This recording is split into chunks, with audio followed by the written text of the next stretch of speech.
L'appareil cardiovasculaire assure le transport du sang riche en dioxygène et en nutriments à travers tout le corps humain pour en alimenter les organes et les débarrasser de leurs déchets.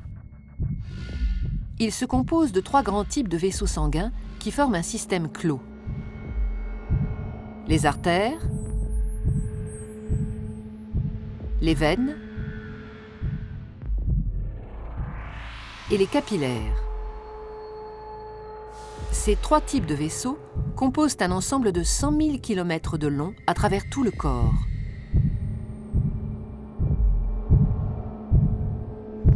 Une artère transporte le sang du cœur vers les organes. Les veines, à l'inverse, le transportent des organes vers le cœur.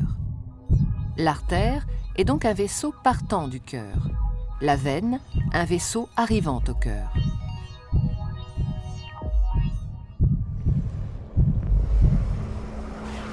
Tous les organes sont richement irrigués, c'est-à-dire qu'une multitude de petits vaisseaux sanguins les parcourent. Ce sont les capillaires.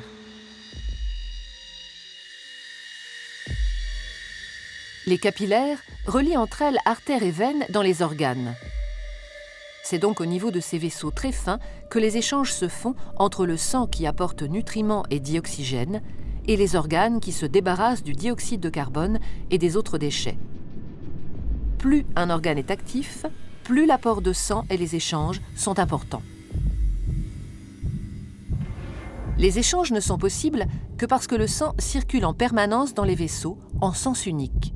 Il est mis en mouvement par le cœur qui fonctionne comme une pompe. Ce moteur de la circulation sanguine est un muscle creux et cloisonné. À chaque contraction, il propulse du sang dans les artères. Le cœur possède 4 cavités avec un côté droit et un côté gauche, composés chacun d'une oreillette et d'un ventricule. Le côté droit reçoit le sang pauvre en dioxygène. Le côté gauche, au contraire, le sang enrichi en dioxygène après son passage au niveau des poumons. Chaque contraction le propulse dans les artères. Au cours d'un battement normal du cœur, le sang pauvre en dioxygène, renvoyé par les organes, pénètre dans l'oreillette droite par la veine cave. La contraction de l'oreillette droite le fait passer dans le ventricule droit, qui, en se rétractant à son tour, l'expédie dans les poumons par l'artère pulmonaire. Après son passage dans les capillaires des alvéoles pulmonaires, le sang est enrichi en dioxygène et débarrassé de son dioxyde de carbone. Il revient alors dans l'oreillette gauche par les veines pulmonaires. La contraction de l'oreillette gauche le pousse dans le ventricule gauche, qui le propulse lui-même dans l'aorte pour être distribué dans les artères de l'ensemble du corps.